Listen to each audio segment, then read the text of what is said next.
नमस्कार, मैं हूं आपके साथ पूर्वी राय और आप देख रहे हैं आज अभी तक न्यूज।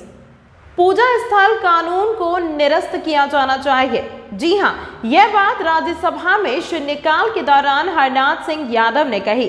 पूजा स्थल कानून 1991 के अनुसार यह कानून भगवान राम और भगवान श्री कृष्ण के बीच भेद करता है, जबकि दोनों भगवान विष्णु के अवतार हैं। साथ ही यह कानून हिंदू, जैन, सिख और बौद्धों के धार्मिक अधिकारों का हनन करता है।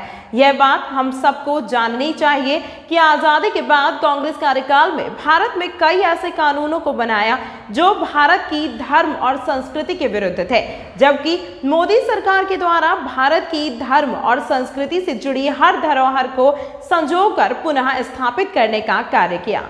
उन्होंने कहा कि उपासना स्थल अधिनियम पूरी तरह से अतार्किक और असंवैधानिक है। यह संविधान के तहत हिंदुओं, सिखों, बौद्धों और जैनियों के धार्मिक अधिकारों को छीन लेता है। उन्होंने कहा कि यह देश में सांप्रदायिक सौहार्द को भी नुकसान पहुंचा रहा है। इसीलिए मैं सरकार से राष्ट्रहित में इस कानून को तत्काल वापस लेने का आग्रह करता हूं। उपासना या पूजा स्थल अधिनियम 1991 के मुताबिक 15 अगस्त 1947 के समय जो भी धार्मिक स्थल जिस स्थिति में होगा उसके बाद वह वैसा ही रहेगा और उसकी प्रकृति या स्वभाव नहीं बदली जाएगी। वर्ष 1991 में तत्कालीन प्रधानमंत्री पीवी नरसिंह राव के नेतृत्व वाली कांग्रेस सरकार के शासनकाल में यह कानून पारित हुआ था। यादव ने कहा कि यह कानून संविधान में प्रदत्त समानता और धर्मनिरपेक्षता के सिद्धांतों का उल्लंघन करता है। उन्होंने यह भी कहा कि कानून न्यायिक समीक्षा पर रोक लगाता है।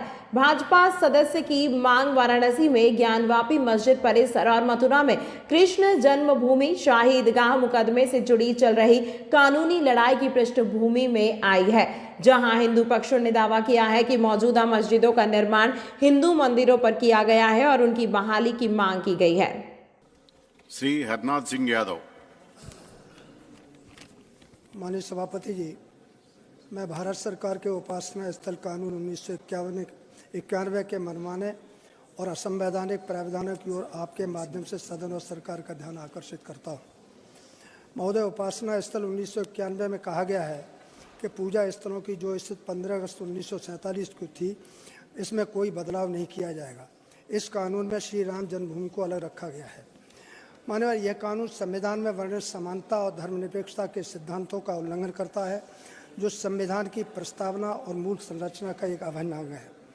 महोदय, इस कानून में प्राविधान है कि श्री राम जन्म मुकदमे के अतिरिक्त अदालतों में लंबित ऐसे सभी मुकदमे समाप्त माने जाएंगे और यदि कोई व्यक्ति इस कानून का उल्लंघन करता है तो उसे 1 साल से 3 साल तक की सजा और जुर्माना हो सकता है।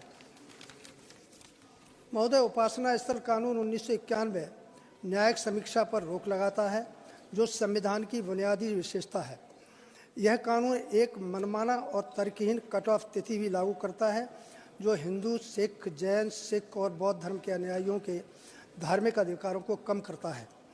माननीय, मैं प्रधानमंत्री श्री नरेंद्र मोदी जी का अभिनंदन करता हूं।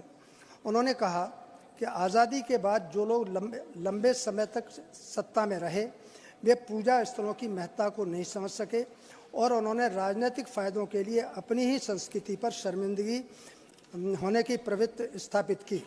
उन्होंने कहा कि कोई भी देश अपने अतीत को भूलकर एवं मिटाकर और अपनी जड़ों को काटकर प्रगति नहीं कर सकता। महोदय, इस कानून का स्पष्ट अर्थ यह है कि विदेशी आक्रांताओं द्वारा तलवार की नोक पर ज्ञानवापी और भगवान श्री कृष्ण की जन्मभूमि सहित अन्य पूजा स्थलों पर जो बलात् कब्जा किया गया, उसे विगत सरकार द्वारा कानूनी रूप से सही ठहरा दिया गया है। माननीय, यह कानून मर्यादा पुरुषोत्तम राम और भगवान श्री कृष्ण के मध्य भेदभाव पैदा करता है, जबकि दोनों ही भगवान विष्णु के अवतार हैं। महोदय, यह स्थापित तथ्य है कि समान कृत्यों और समान परिस्थितियों के लिए 2 कानून नहीं हो सकते। दूसरे, कोई सरकार किसी भी नागरिक के लिए न्यायालय के दरवाजे नहीं बंद कर सकती। महोदय, यह उपासना स्थल कानून पूर्णतः अतार्किक, असंवैधानिक है। हिंदू, सिख, जैन और बौद्धों को संविधान में प्राप्त धार्मिक अधिकारों का हनन करता है, जो देश के सांप्रदायिक सद्भाव को तोड़ रहा है। अतः मैं आपके और सदन के माध्यम से देश हित में इस कानून को अविलंब समाप्त करने की मांग करता हूँ। धन्यवाद।